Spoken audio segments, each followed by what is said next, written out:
জয় নিতাই, রাধে রাধে। আমার চ্যানেলে আপনাদেরকে স্বাগত জানাই। ভাই কোথায় যাচ্ছ তুমি বলো? হ্যাঁ, ঘুরতে। কোথায়? কোচবিহারে? হ্যাঁ, আজ আমরা কোচবিহার রাসমেলা দেখার জন্য যাচ্ছি এই ইন্টারসিটি ট্রেনে চড়ে।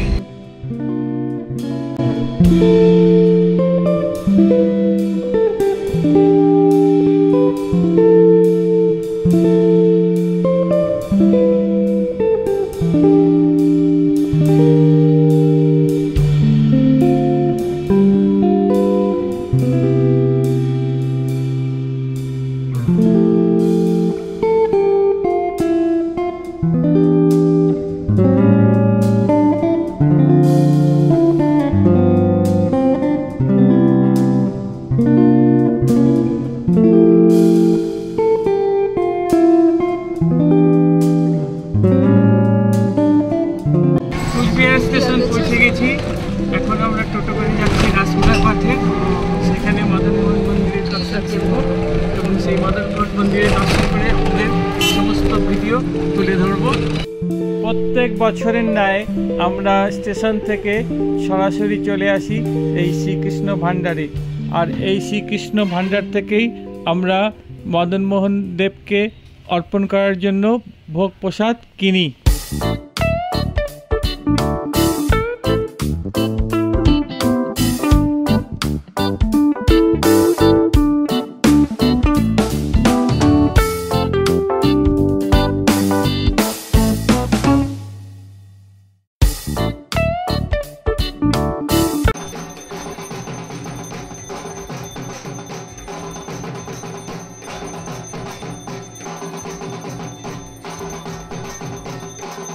সকাল 9টা-10টার সময় আসার একটা অ্যাডভান্টেজ হলো এই সময় খুব মন্দির ফাঁকা থাকে এবং বেলা বাড়ার সঙ্গে সঙ্গে মেলা প্রাঙ্গণ ভক্ত সমাগমে একদম পরিপূর্ণ হয়ে ওঠে। তাই খুব সকালে এলে পুজো দিতে খুব শান্তি হয়। পুজো দিতে দিতে 11টা বেজে যায় এবং এখানে আমরা পুজো দিয়ে প্রসাদ গ্রহণ করি। এই মন্দির সংলগ্ন মাঠে রাসচক্র আছে, সেই রাসচক্র আমরা ঘোরাবো। রাসচক্রটি কাগজ, বাঁশ এবং বিভিন্ন দেবদেবীর মূর্তি দিয়ে তৈরি করা হয়। প্রত্যেক বছর এই রাসচক্র এই সময়তেই স্থাপন করা হয়। এই রাসচক্রের পাশেই আছে এই পুতনা বধ লীলা। পুতনার বিশাল বিগ্রহ এই মেলার মাঠের উপরেই অবস্থিত আছে।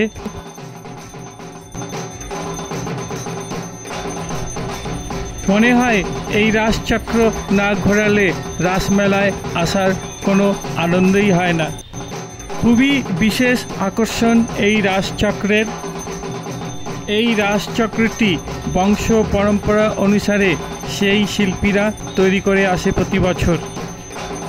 এই রাসচক্রের একটি ফিলিং আছে, মাঝখানে গোবিন্দ এবং চারিদিকে গোপীরা তাকে দেখে নৃত্য করে বেড়াচ্ছে। এই মন্দির সংলগ্ন মাঠে আবার রয়েছে আর্ট গ্যালারি। এখন আমরা আর্ট গ্যালারিতে প্রবেশ করব। স্থানীয় স্কুলের স্টুডেন্টের দ্বারা তৈরি বিভিন্ন হস্তশিল্প এখানে প্রদর্শিত হয়। খুব নিখুঁত শিল্পকলা এখানে দেখতে পাওয়া যায়। আছে হাতে আঁকা ছবি, বিভিন্ন মন্দির এবং বিভিন্ন দেবদেবীর মূর্তি।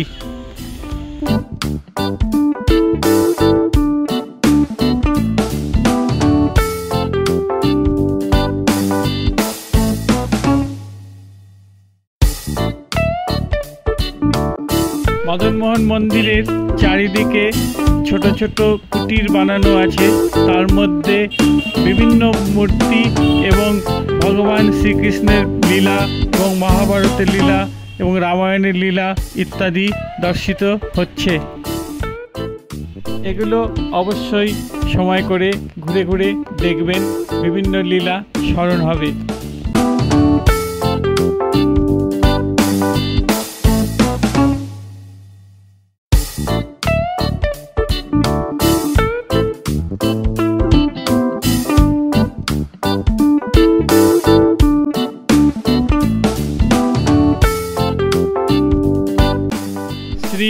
মন্দির সীমানার মধ্যে যতগুলি কুটির ছিল সমস্ত কুটির এবং মূর্তিগুলি ঘুরে দেখতে দেখতে আমাদের 12টা বেজে গেল। তাই আমরা চলে আসি এই শান্তি ভোজনালয়ে। এখানে শুদ্ধ নিরামিষ পাওয়া যায়। মদনমোহন মন্দির থেকে খুবই কাছে, আপনারা টোটোতে 10 টাকা খরচ করে চলে আসতে পারবেন। এখানে খুবই সুস্বাদু এবং শুদ্ধ সাত্ত্বিক ভোজন পাওয়া যায়। তাই প্রত্যেক বছর আমরা এখানে আসি এবং খাওয়া দাওয়ার পরে আমরা চলে আসি কুচবিহার রাজবাড়িতে।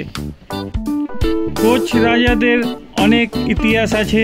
1515 সাল থেকে 1949 সাল অবধি এই কোচ বংশের রাজত্ব ছিল।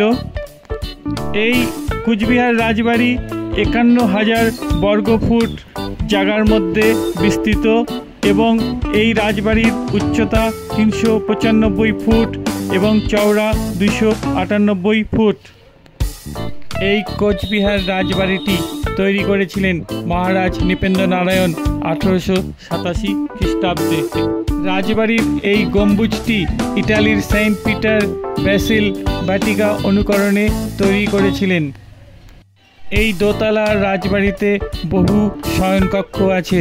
বর্তমানে রাজাদের ব্যবহৃত আসবাবপত্র এবং রাজকার্যে ব্যবহৃত সিলমোহর এবং রাজাদের ব্যবহৃত অস্ত্র এবং তলোয়ার সুসজ্জিত করে রাখা আছে সংগ্রহশালায়, যা আপনারা খুবই সুন্দরভাবে দেখতে পাবেন। হাতে 1-2 ঘন্টা সময় করে আসবেন, এই রাজবাড়ি ঘুরে দেখতে খুবই সুন্দর লাগবে এবং এই রাজবাড়ির অনেক ইতিহাস আছে। সেই ইতিহাস নিয়ে আমি আবার একটি ভিডিও বানাবো। আজকে এই অবধি আমাদের মদনমোহন মন্দির এবং এই কোচবিহার রাজবাড়ির দর্শন খুবই সুন্দরভাবে হলো। আমাদের রাজবাড়ি ঘোরা শেষ, এবারে আমরা বাড়ির পথে রওনা দিচ্ছি।